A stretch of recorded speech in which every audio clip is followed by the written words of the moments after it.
The other thing that I wanted to say as far as the nervous system is growing in my self-trust and my self-confidence. So trusting myself that I have this brain that makes decisions that are for the better for my future.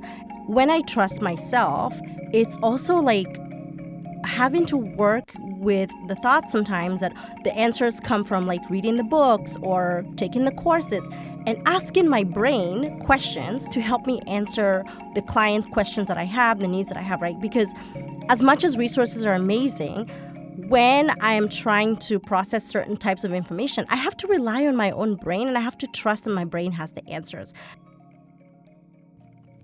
Hi, and welcome to the Stethoscopes to Swaddles podcast, episode number 86. Today on the podcast, I want to share with you about being a working mom and entrepreneurship and some of the lessons that I've learned just exploring entrepreneurship, being a coach, understanding how to run a business and how to be an entrepreneur. The first thing I wanted to say is I know I always share these excerpts from different books, but I recently bought a copy of Young Pueblo's new book. It's called Lighter. It's so funny because one of the first pages I believe it's the first page. Yep, it's the first page that he talks about this. I wanted to share this with you so that maybe it can light a fire in your belly or just get you to thinking. And so he says, pick the path that lights you up, the one you know deep down is the right choice. Stop listening to doubt. Start connecting with courage. Do not let the idea of normal get in the way. It may not be the easy path. You know great things take effort. Lean into your determination. Lean into your mission. Lean into the real you. So welcome to the episode. Hey, Mama. You deserve a life free of overwhelm and burnout. Welcome to the Stethoscopes to Swaddles podcast. I'm your host, life and mindset coach, Shiro Bergbauer. I'm also a wife, mom, and CRNA. This is the podcast for high-achieving mamas in medicine like you and I. Together, we'll learn how to navigate the ups and downs of working motherhood. If you're looking to thrive in your relationships and overcome overwhelm in your motherhood, marriage, and medicine, you're in the right place. Welcome to the Stethoscopes to Swaddles podcast. How did I even become an entrepreneur? So I've been thinking a lot about this, and I've shared my journey and my evolution as a coach. And I shared that with the concept of like, what is a coach? What do you learn in coaching and all of that? But I wanted to explore this from the idea of like, how do you go from being a W-2 employee who is used to going in, putting in the work, getting paid, to I'm going to start my own business. I'm going to basically not get paid for a while.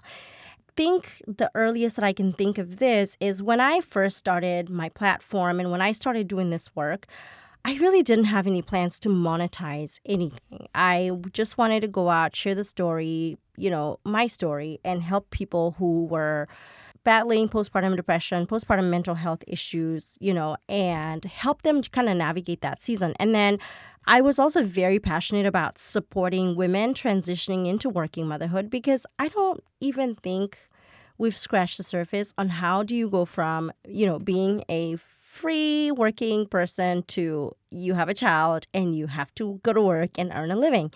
And so I wanted to create resources for that and really didn't have any goal of monetizing anything until I decided to launch my course because I felt like the themes that were ongoing with people who would reach out or connect with me on social media were the same. So it was totally around mom guilt and overwhelm and feeling all the things. And so I started to create an online course on that, which is how I even got into entrepreneurship because I had to figure out how to create an online course and how do you market it and what platform do you put it on and how do you get people to buy the course. So I wanted to first reflect on that because when I first then decided that I was going to monetize my work, I was very naive about it. I think it's important for me to share that here because I would hope that it maybe helps you not make some of those mistakes. And the first thing I learned about myself was that I do have a tendency to shiny object syndrome. So, for example, I wanted to learn how to create a course. And so I wanted the best course to learn the best things. And I wanted to be in the best groups, in the best rooms with the best people who had the best information, all of that. And what I will tell you that I learned, while that is helpful to get the resources and have the information, nothing replaces your own brain and your own integrity into the love that you want to put.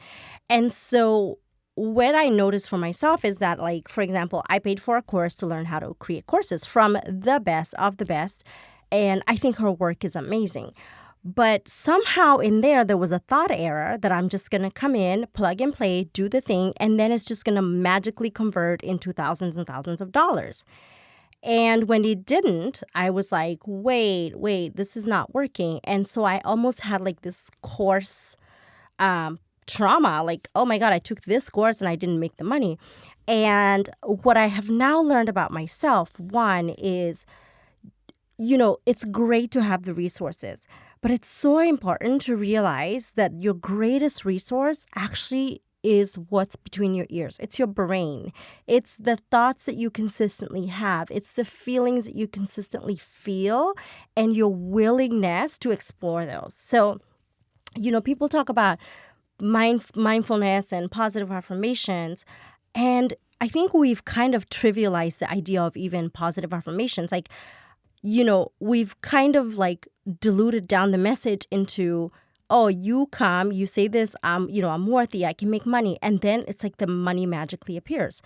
And it doesn't work like that, right? Like, you have to be willing to feel also some very uncomfortable emotions that come with starting a business. And so I really want to be honest about like why I think it's important to explore, like, if you have shiny object syndrome, like, stop abdicating responsibility for your success to your teachers or your mentors, because you may be very disappointed if you just believe that buying the course or buying the training is going to make you a good entrepreneur, whatever business you want to go into. So that was my first thing. I think that was my biggest lesson learned in, especially, I want to say, 2020 and 2021 was a year of like, oh, I'm going to sign up for this course. I'm going to sign up for this mastermind. I'm going to sign up for this. And I remember like believing that all the money I would make in the business would be reinvested in the business, except the business wasn't converting dollars, right? So then I had to question, like, what are you trying to achieve here? Like, what is your bottom line? Now, I will say, being in the profession that I am in and being able to take risk, I know it's kind of a privilege, right? Like, I can go all in on my business, knowing full well that I always have anesthesia to fall back on. And I am very aware that this is not the reality for many people. And I want to point that out because I think the reality of having a fallback plan is good and bad. So it's good in terms of, if you're risk averse like I am, it helps you because you can be like, okay, but I can always go back to anesthesia. I could always go back to the bedside and, work 40 hours a week. The downside is having that cushion can sometimes get you very comfortable. And I remember actually having a conversation with my coach, Brig, and we were talking about like some of the communities we're in. The idea for people to make $100,000 as coaches sounds very like the echelon of success, right? But from where we're coming, the industry that we're in, that's not the money we're used to making, right? We're used to making way more money than $100,000.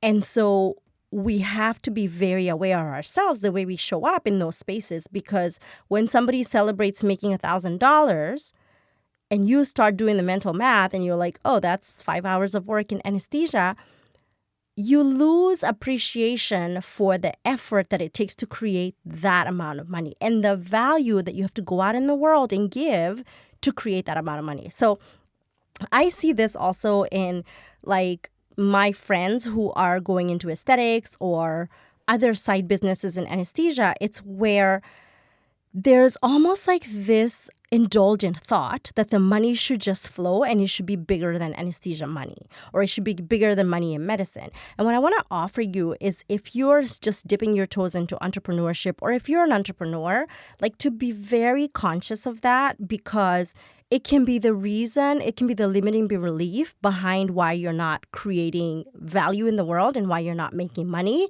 because you have this indulgent thought that can actually create a sense of entitlement and prevent you from taking massive action to grow your business.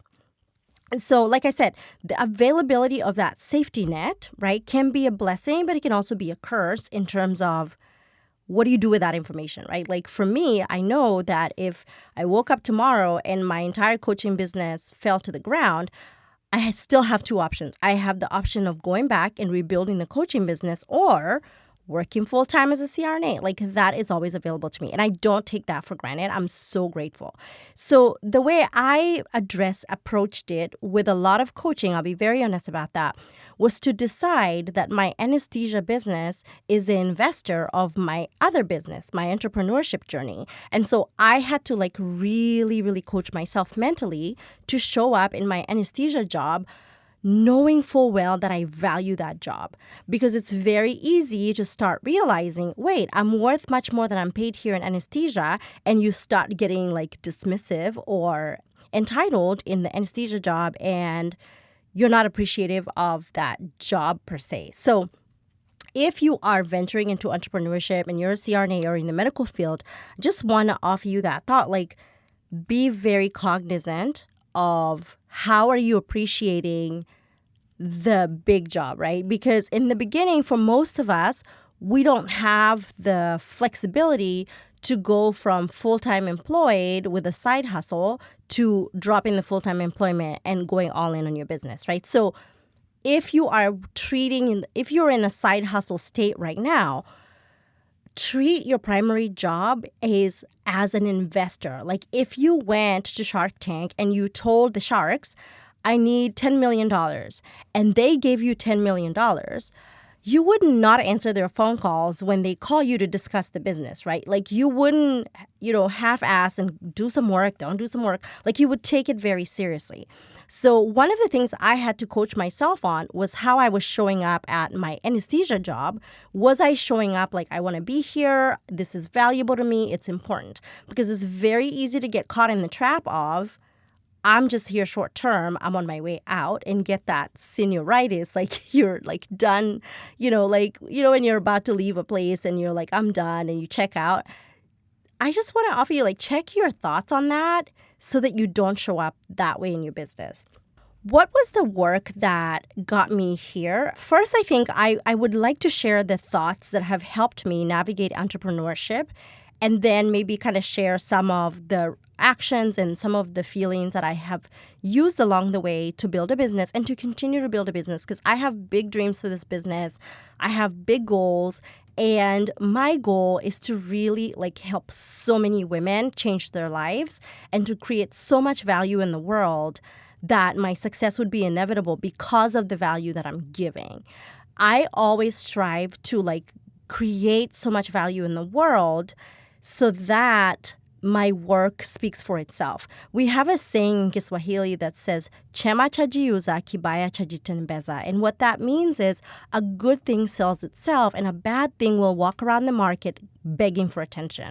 What I want to build, the ethos of my business, is that I want it to be a good thing that has so much value, that changes lives even for people who don't pay me to work with me or buy any of my products, that it changes their life. So it's a good thing that becomes a great thing that creates so much value in the world. So I want you to think about whatever your business idea is, what is it in for the people who are your customers? Like, what value is that business creating in the world? So let's say you're in aesthetics. What is the feeling that you're going to create that your customers are going to feel? So it could be, let's say, for me, I will say, from a maybe not a vanity perspective, but my mother is about to be 60. She looks amazing, but I know I have my dad's genes too. So I know that, like, maybe my wrinkles will show up earlier than others. So I feel self-confident in knowing that I'm kind of like cheating the code here to have the same skin as my mom, right? So the emotion that that gives me of confidence and, self-pride is what you're selling to me when you're selling to me aesthetics. Or let's say I don't like the circles under my eyes and I get frustrated when I put on makeup, even though I love myself unconditionally, there's something I want to level up. And then you sell me this product that's going to take this problem away from me, right? So you're selling me the value of the emotion that I'm going to feel after I get the product. So when you're speaking to your people, like, ask yourself, like, what value am I giving? I'll give you another example of like value without even paying for is in one of the groups that I'm in, somebody posted the Stanley Cup. And I'm sure unless you've been living in Iraq and you're not in North America, those are the only two reasons why you've probably never heard of a Stanley Cup. But it's all the rage right now. And those cups come with a straw. And so I had recently had a conversation with my dental hygienist about using straws to drink water. And she was telling me, she's like, it gives you like smoker's lips and it gives you these wrinkles. And so the funny thing is, then I was talking to my esthetician, who is also a good friend of mine, and we were having that conversation about the drinking water and like avoiding straws. But in this group that I'm in, one of the ladies who is like a guru in the aesthetics business, she was like, ladies, please don't use the straws in these cups, right? So everybody was like, what do you mean? And so she explained the whole concept of the smoker's lips and the wrinkles, right? So she was able to use her expertise to maybe give somebody a little glimpse of value without them paying for her services. So I just want you to think about it in that perspective. Like, what's in it for your customers, even the ones that don't pay you? So the way I look at it sometimes is like on this podcast, I'll share things that maybe I'll cover concepts that I work with my clients, because there will be a person that will listen to it and maybe use that information to make some changes in their lives. And that's of value to them. So I always want to have these episodes like transformative in the sense of, even though you're not paying to listen to this podcast, you still get value out of it. And the depth of the value is my work to like build that body of work so that you can have this to listen to. So like even with this podcast, I know it's not going to be for everybody that listens to my podcast, but I think there's lessons to be learned from making mistakes as an entrepreneur that any person can learn, even if you're just applying for a new job. Like, what mistakes do you not make? And how do you appreciate like the life that you have? Okay. So the first thought that has served me so well, fully, wholeheartedly, is that I have this thought, and it starts with, I believe it's a fact, but I know it's a thought. And that is, I come from a long line of entrepreneurial women. And I want to share with you two little quick, insights into my maternal heritage. So my maternal grandmother, she was first in her family to go to school in the colonial era. She worked at a bank. She had a great job. She was an entrepreneur. Growing up in Kenya, my grandmother would, like, once a month, she would take this bus to Uganda, which is a country next to Kenya. She would take this bus on like a weekend trip, go to Uganda, buy a bunch of stuff, come back and sell it for a profit. And as a child, like, that's how I knew my grandma. So, and it would be like, it could be clothes, it could be shoes, it could be whatever. And then like in one season, I remember I was 5 or 6 years old, my grandmother started buying fish. And she would have these like big like cauldrons, like fried fish, fried fish. The whole place would smell like fish. I thought it was amazing. I was like, my grandmother is like, people come to our house all the time and they're buying fish and all the things. And then she would also go to like Europe and buy things and come and sell them. So she traveled a lot and she invested in land and properties. So growing up, even though my grandmother did have an office job before I was born, the her that I knew as a child, like, she had already retired from the bank by the time I was, old enough to figure it out. She was always selling something. And even as she was older, she had cattle and she would sell milk and all the things. Like, I grew up seeing that aspect of like, depending on your business to take care of your family and also like different streams of income. And I didn't think about that at all until like I was an adult. And I was like, when I'm creating a business, and I was like, I don't know why I'm so scared to have a business. Like, my grandmother was an entrepreneur and so was her mother, my great grandmother. My great-grandmother, she was like 4'8", max 4'10". She would sell these like heavy cast iron like pans. And she would go from village to village selling them. She was a very feisty little lady. She was sharp as a tack. Like, she was super intelligent. And when I think about that, I'm like, of course, like, it's in my bloodline. Like, it's in my DNA that I would also be able to create value and serve people and help people. My father's side of the family, my paternal heritage, is very much a line of teachers. And I bring this in to say that even as a little girl, like, I was around so much teaching, and I didn't understand how that would influence me later in life. And as I've grown, I've come to understand, like, one of my gifts that I can share with the world is teaching and explaining concepts that maybe are very simple to me, to people, so that they can understand them better. So when I believe that thought, like, my heritage, my DNA has prepared me for generations to be doing this work, to be giving value in the world, to create meaningful change in the world. It's like my belief is so sold on that it's almost like, why wouldn't I? Why wouldn't I use that God-given gift, that God-given DNA to make change in the world? Like, because we know teachers, like, impact change in the world. So as a person who comes from a long line of teachers, it is my duty to, like, continue that generational work, right? Okay. The second thought that has gotten me so far is the thought that the goal here is imperfection. One of the biggest things that I have had to learn as an entrepreneur is to be okay with B+ work. So to show up even though I don't have the perfect podcast outline, to show up even though I don't have all my thoughts figured out on a certain topic, but I know that I can share what I already know on that topic to help somebody have a little transformation in their lives, right?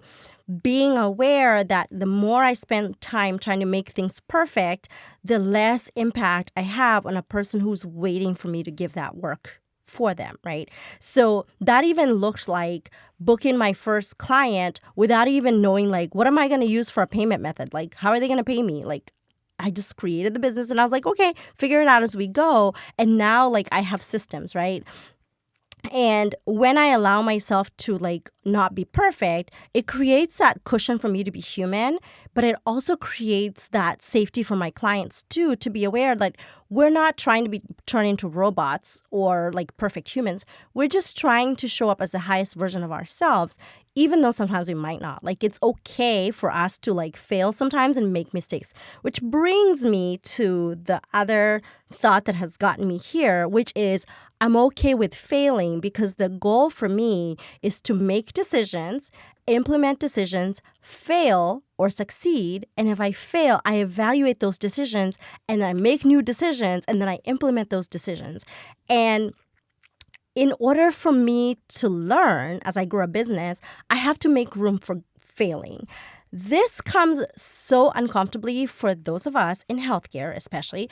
And I know primarily my audience is CRNAs. So if you're not a CRNA, this will still apply to you. But think about the fact that for us in anesthesia, failing is a life or death situation, right? If I fail to make a quick diagnosis when my patient is having a laryngospasm, by that time, the patient could die, right? Or if I fail to see the signs of malignant hyperthermia, like now we're cascading and we're circling the drain, so to speak, that might be a problem. So we are very failure averse professionally, and sometimes that might translate into our businesses where we're like, if I try this thing and it doesn't work, that means I'm not good enough. Or if I try this thing and it doesn't work, it means I'm not smart enough, or I'm not cut out for this. And I just want to offer you that does not translate in business, right? Because your failure in business is what makes you a better entrepreneur, is what makes you show up and create even more value for your clients and help them solve even more problems. And nobody wants to buy from somebody who is perfect.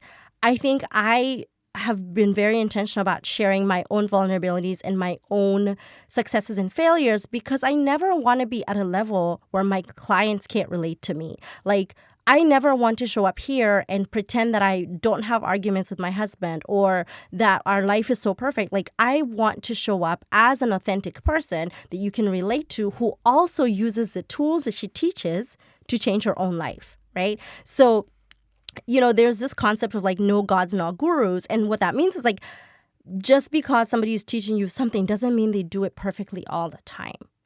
So how do you apply to this if you're an entrepreneur? It means that if you're, for example, I'm going to just use aesthetics because I think that's currently like what a lot of CRNAs are going into. There's also the infusion business and a lot of like medical provision business. But let's say you buy product and you're not converting the product into sales and you just decide this is so hard, I just can't do it anymore.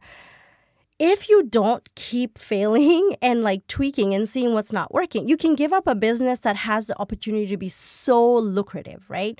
And so check yourself when you're despairing, like, oh, nobody's buying my product.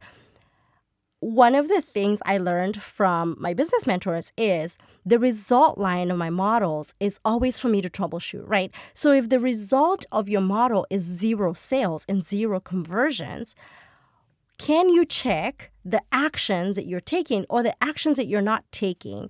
Can you check the emotions that you're showing up in? Can you check the thoughts that you're thinking all the time that's creating $0, right? When my clients come to work with me, I have to help them also take responsibility for the results that they're in their lives. But if they come work with me and we're getting 0 change in a certain amount of time, it's my job to evaluate how can I coach them better? How can I show up in this relationship, taking ownership of who I am as their coach to guide them in the work? So let's say you evaluate and you're like, oh, I've only posted on Facebook once this month. Okay, now you do a little experiment and you're like, how can I leverage social media to grow my business? So then you post and then you don't sit there and babysit that post like, oh my God, I'm going to see if somebody buys today. No, you keep creating value. I like this analogy that I learned from Samantha Siffring. And it's basically like when you put the popcorn in the bowl in the microwave, right? They don't all pop at the same time. And if you keep opening the microwave to see like, oh, have these 2 popped? Like it's unproductive. So you put all the kernels in the microwave and then they pop one by one and eventually all of them turn into popcorn. So all this to say, keep preparing to fail. Make failure plans. And we're going to talk about failure plans later this year before the end of the year. But it's like allow the cushion in your job, in your business for failure. Okay. This 4th thought is, and this is work that I have primarily done in 2022, is that my nervous system deserves my attention and that my work also deserves my attention. And what that means is when I'm operating from anxiety or discomfort or shame, I have to nurture my nervous system to listen to the part of me that is feeling anxiety or shame, to listen to the part of me that's telling me nobody wants to work with me, nobody's listening to my podcast, nobody is doing this, to tune in to help my nervous system know that we're not in danger. There is no lion outside the cave that's going to come and attack us. People aren't going to we're not going to get canceled or like whatever your brain offers you out of those emotions, instead of ignoring those fears and concerns, to nurture your nervous system. So this year, actually in the past month, I've started doing a lot of more work as far as like somatic work and like how my body and my immune system work and my stress levels work together because I want to nourish that part of me. And when I do that, it helps me, gives my nervous system, like my nervous system then works with me. It's like, oh, it's okay here that we can feel discomfort. It's okay that we feel sadness or shame or anger or anxiety. Like those feelings are welcome here. The goal isn't to feel positive, poly emotions all the time. The goal is for us to have the entire human experience, but also when we go through those experiences to take care of ourselves, to understand and tune in and listen to our bodies, right? Because we're a sum total of all the experiences we've had in our lives. And I think sometimes we don't give enough credit to that. It's like those parts of us that are trying to get our attention, the longer we ignore them, that's really our nervous system just saying, hey, look at me. This is what I need. And I nurture that part of me. And I want to support that part of me. The other thing that I wanted to say as far as the nervous system is growing in my self-trust and my self-confidence. So trusting myself that I have this brain that makes decisions that are for the better for my future. And what I wanted to even encapsulate in that is when I trust myself, it's also like having to work with the thought sometimes that the answers come from like reading the books or taking the courses and asking my brain questions to help me answer the client questions that I have, the needs that I have, right? Because as much as resources are amazing, when I am trying to process certain types of information, I have to rely on my own brain and I have to trust that my brain has the answers. As a person who has primarily understood things from reading all the books and having all the research and all the evidence-based stuff, it's very easy for me to shift to I don't have the answers. I have this certification that solves this for me, or I have to have these credentials so I can have the answers. And one of the things that I've worked with my own coach is like I do have the answers, maybe not as succinctly put as the resource would do it, but I have the answer because I'm a human, right, who can process and metabolize information. And so the other thing as far as self-trust is like giving myself permission to make courageous moves. And, earlier this year, I made the decision to go to a per diem position, my full-time employment. And that meant letting go of the possibility of a beautiful pension at the age of 62. And what I had to do in order to keep my nervous system feeling safe and secure is that I stayed at the employer. I shifted my employment status, but I kept my job there because my nervous system could not handle the thought of like, we're all out, right? So I stayed there. And when I go to this job, my work-life balance has been so much better. And I can focus more on my coaching business with more flexibility in my schedule, with more adaptability, and I can pick up anesthesia elsewhere during the week, but it's not as taxing to my time and my energy as my previous full-time job was. So I had to have the courage to reach out to my chief and say, hey, I want to take this shift. And this didn't happen like overnight. This was almost like it happened organically for me because I was at a, I guess, crossroads. Should I pursue a leadership position or should I go all in on my business? And when I didn't get the leadership position, that for me was like, okay, this is not the path for right now. Can we explore this path and go all in? And so I went per diem. I still do anesthesia during the week, but my schedule looks totally different. My work-life balance is totally different. And I call that counterbalance around here. I go all in on my job. I go all in on my parenting. And I'm able to like balance my time in order for me to grow this business, in order for me to even show up for my coaching clients. Because what I had to decide was the best decision for me was to leave my full-time employment to grow my coaching business and give my clients more flexibility of myself. And that also required me to, which I was going to talk about in a little bit, it required me to have better boundaries and time management around my business. So when I first started, when I was working full time, I was coaching on the weekends, coaching later in the evenings, and I started to notice that my boundaries were getting a little blurry. And so going all in on my business allowed me to say, okay, I only coach Monday through Friday. And I only coach during these times. And then when I'm all in on coaching, I'm all in on coaching. And then I shut my office door and I'm done with work. And then I can go focus on my family. And on the weekends, it's all about my family, all about spending time with my daughter and my husband. And I've been able to balance that, even though in the beginning it required for me to have a little bit of an imbalance. And I'm actually going to redo the time management podcast. I'm going to redo it with a new, fresh set of eyes. I want to and work-life balance, because I want to do it from a place of like, sometimes you have to go all in on your business and go, but for short periods of time. So it's a matter of, are we playing long or are we playing short? And you can go work in short bursts and go all in. And then you always make sure your family, you always go along. So I'll do a podcast on that in the future. But that for me has been also like important. And when people are like, oh my God, you have an anesthesia job, you have a coaching business, you're a mom, I want to say a couple of things. One is I have a ton of help, and I realize that's not the case for many people, right? So my husband is very, very supportive, and fortunately, since COVID, has not had to travel for work, which makes my life so much easier, right? We also have full-time childcare for many reasons, including the fact that my husband could literally find out that he's traveling tomorrow on like that. And I can't like change my work schedule and my coaching schedule overnight. So we are fortunate in that aspect, right? But I also want to be very clear. I have very, very serious boundaries around my time management.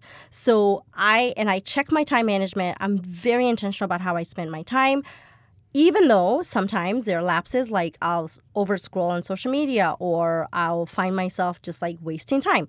But for me, like how I usually plan out my day and my life is that I first schedule my rest. So when I say I am done working, I will, like, except for Friday nights, I will be in my bedroom at 8 p.m.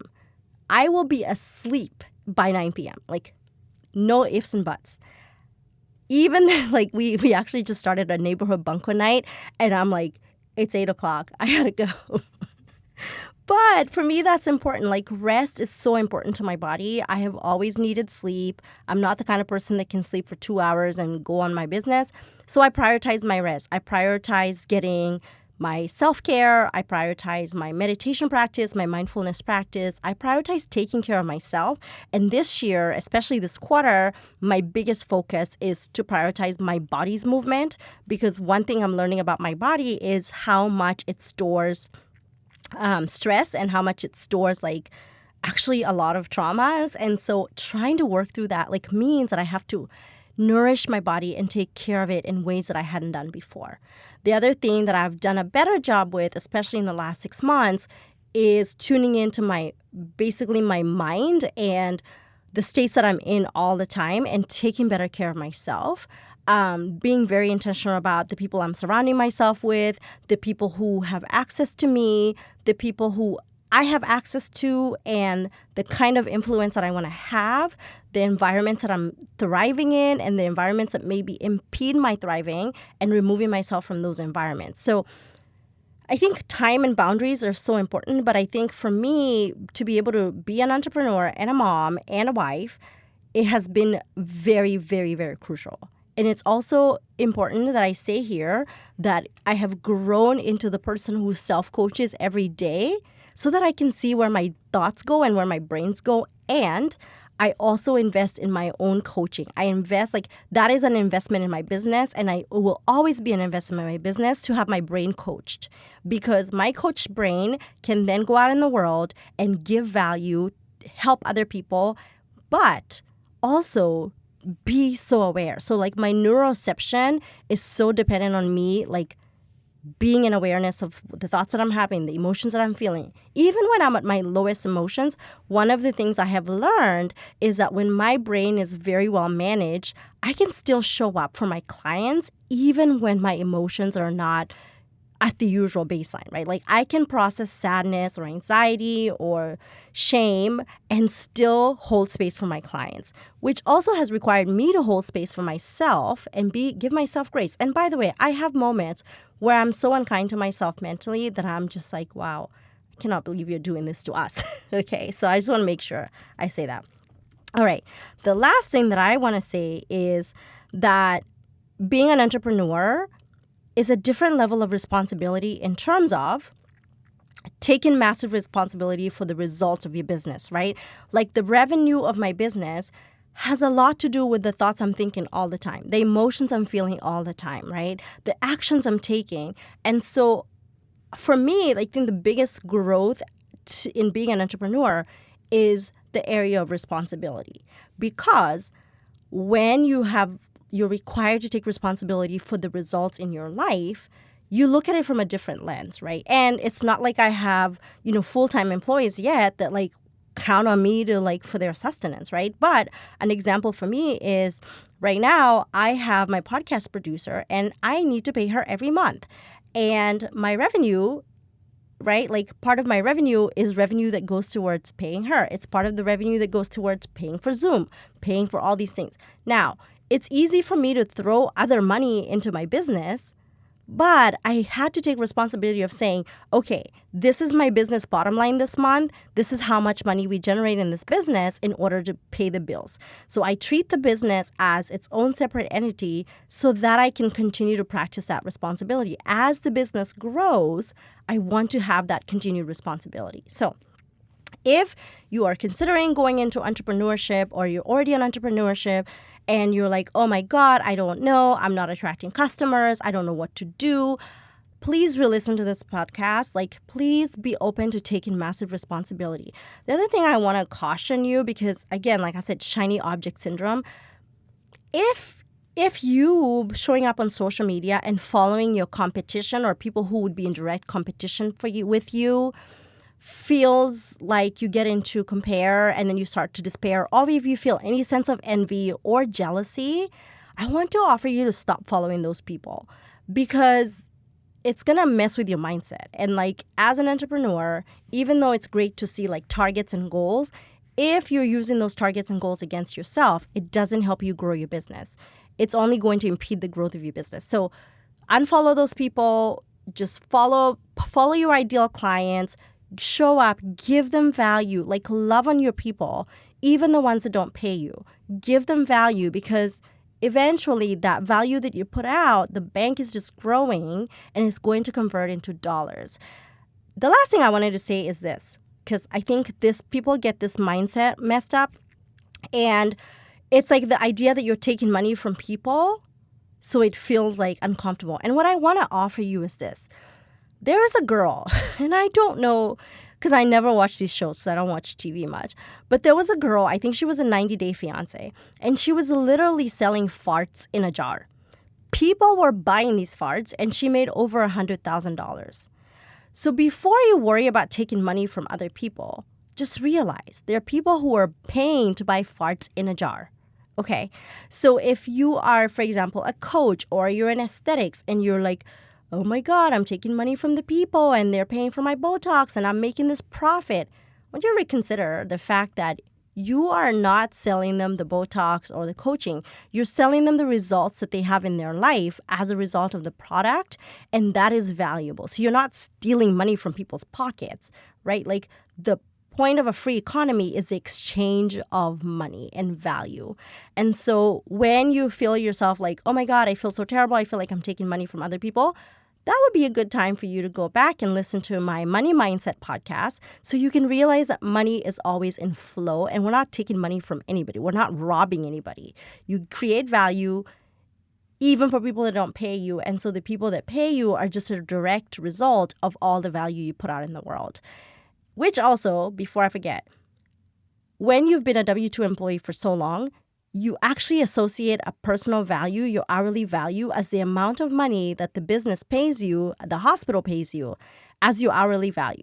I want to challenge you that is actually incorrect. So the way I know this is because what I know my employer makes from me providing anesthesia to my patient is not how much they pay me directly. So I'm worth even more. So if you're charging for your services, I want you to have that awareness. Like, you're worth more than like the dollar amount, like the hourly rate. Like, you're worth more than that. And like, create value in the world that shows that and demonstrate that. Show up, love on your people, create value.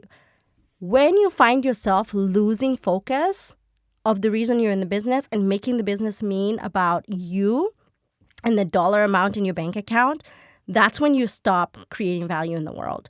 When you focus on your clients and the people that you help and the change that you can provide in the world, you will always be in flow with the money, because it will mean that you care about them enough. So if you know anybody who is in entrepreneurship but is a mom in healthcare, send them this podcast. Tell them if they're struggling, they need to listen to this.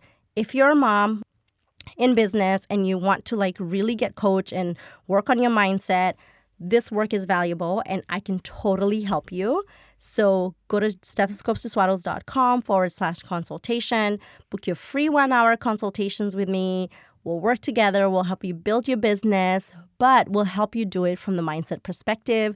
We'll help you navigate the overwhelm that comes with being a working mom and entrepreneur. I can't wait to help you. That's all I have for you today. I'm going to end with another young Pueblo.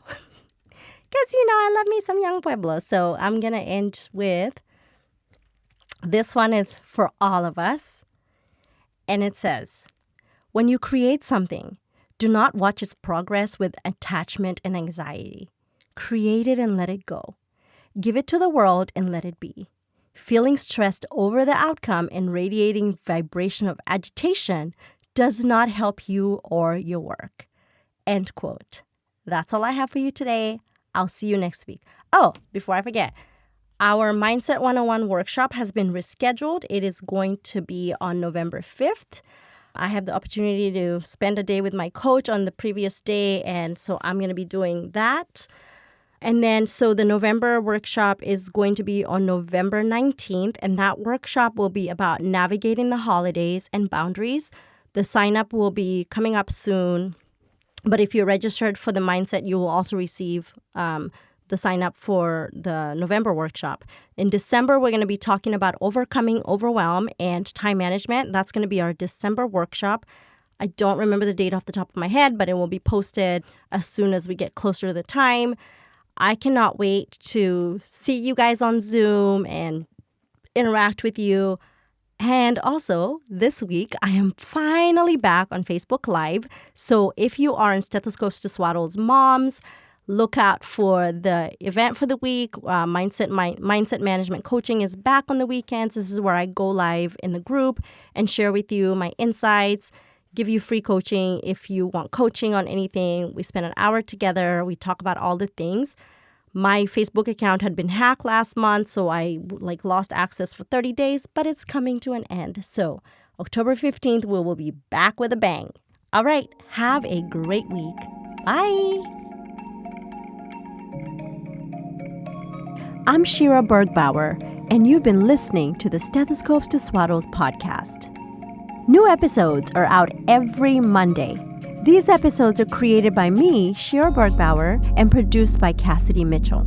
If you enjoyed this show or found it helpful, please rate it and review us on Apple Podcasts. If the concepts I share on this podcast resonate with you, or you're ready to change your relationships and mindset, I can help you.